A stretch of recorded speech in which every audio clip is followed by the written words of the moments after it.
Hello বন্ধুরা, আসসালামু আলাইকুম। আমরা এখন আছি গ্রামে।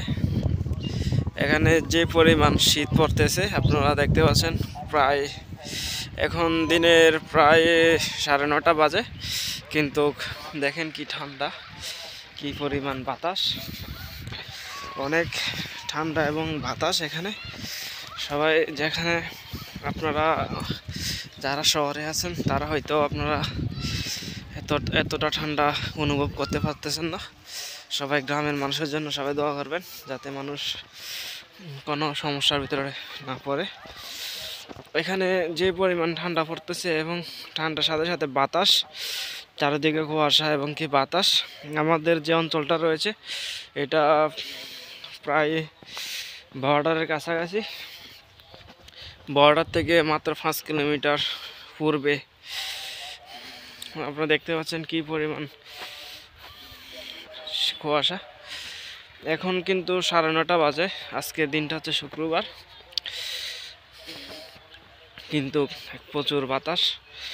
সবাই সাবধান থাকবেন এবং কি শীতের পোশাক সবাই পরিধান করবেন। এবং যারা নাকি আপনারা গাড়ি চালাবেন এই সময়, বাইক কোন অথবা যে কোনো গাড়ি, তারা আপনারা সুন্দর করে গাড়ি ড্রাইভ করবেন, কারণ এই সময় বেশি দুর্ঘটনা হয়। আর গ্রামে বেশিরভাগ এই সময় সবজি, এগুলো হচ্ছে সরিষা। আপনারা দেখতে পাচ্ছেন আমি হেঁটে হেঁটে চলে যাচ্ছি।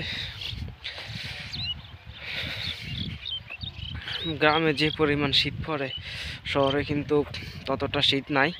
শহরে শীত না হলেই চলে, শহরে শীত।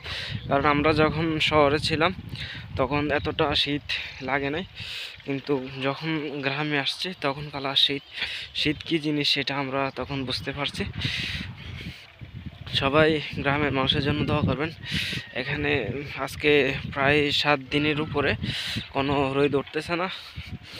প্রায় আজকে 7 দিন কোনো রোদ উঠতেছে না। আপনারা দেখতে পাচ্ছেন আমি চলে যাচ্ছি হাঁটতে হাঁটতে।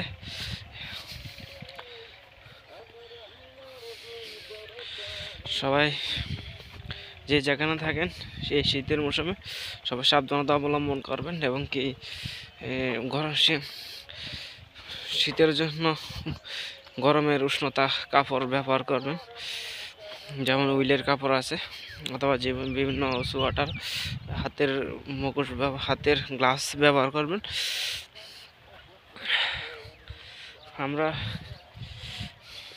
আমি আপনাদেরকে একটা আলু ক্ষেত দেখাবো। শীতের সময় আলু ক্ষেতের বাংলাদেশে বর্তমান আলু যে দাম, প্রায় অনেক সময় দেখা যায় আলুর দাম 100 টাকা হয়ে গেছে এবার, আর বর্তমানে রয়েছে 50 টাকা। কৃষকরা আলু ক্ষেত করেছে এবং সরিষা ক্ষেত, আলু ক্ষেত, বিভিন্ন ক্ষেত করেছে। আপনারা দেখেন, এটা হচ্ছে আলু ক্ষেত। এটার যদি আলু ধরে দেখা যাবে এটা হচ্ছে আলু ক্ষেত। এটার যদি আলু পরিপূর্ণভাবে আলু হয়, তখন দেখা যাবে যে 60 থেকে 70 হাজার টাকার আলু এটার ভিতরে হইব, কারণ ক্ষেতরা মোটামুটি প্রায় বড় আছে। সবাই গ্রামের মানুষের জন্য সবাই দোয়া করবেন এবং কি যাতে সবাই কৃষিকাজ করতে পারে। এই সময়টার ভিতরে যারা নাকি কৃষিকাজ করে, যেরকম শাকসবজি অথবা বিভিন্ন জিনিস ফলায়, তাদের এই সময়টা খুবই উপযোগী একটি সময়। যতটা শীত পড়বে ততটা কিন্তু শস্য, যে বিভিন্ন শাকসবজি, এগুলো ভালো হয়।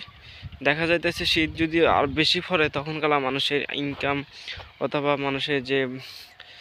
মানুষ বিভিন্ন খাত থেকে ইনকাম করে, তখন এটা কমে যায়, যার কারণে মানুষ ক্ষতির সম্মুখীন হয়।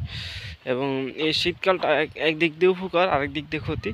একদিক দিয়ে উপকার হচ্ছে এই শীতের সময় দেশের যে বাজারজাত যে রয়েছে পণ্যদ্রব্য মূল্য সীমিত থাকে, মানুষের ভোগান্তির শিকার হতে হয় না। আর আরেকটা সমস্যা হচ্ছে মানুষ এই শীতের সময় কাজকর্ম ঠিকভাবে করতে পারে না, ঠান্ডার কারণে, অতিরিক্ত ঠান্ডার কারণে। শীতের যেরকম উপকার তেরকম ক্ষতিও রয়েছে, কিন্তু দেখা যাবে এই দুই দিক বিবেচনা করলে শীতেই বেশি মানুষ উপকার হয়। হয়তো মানুষের একটু সমস্যা, কিন্তু শীতে যে কোনো ফসলাদি শস্য এগুলা বেশি হয়।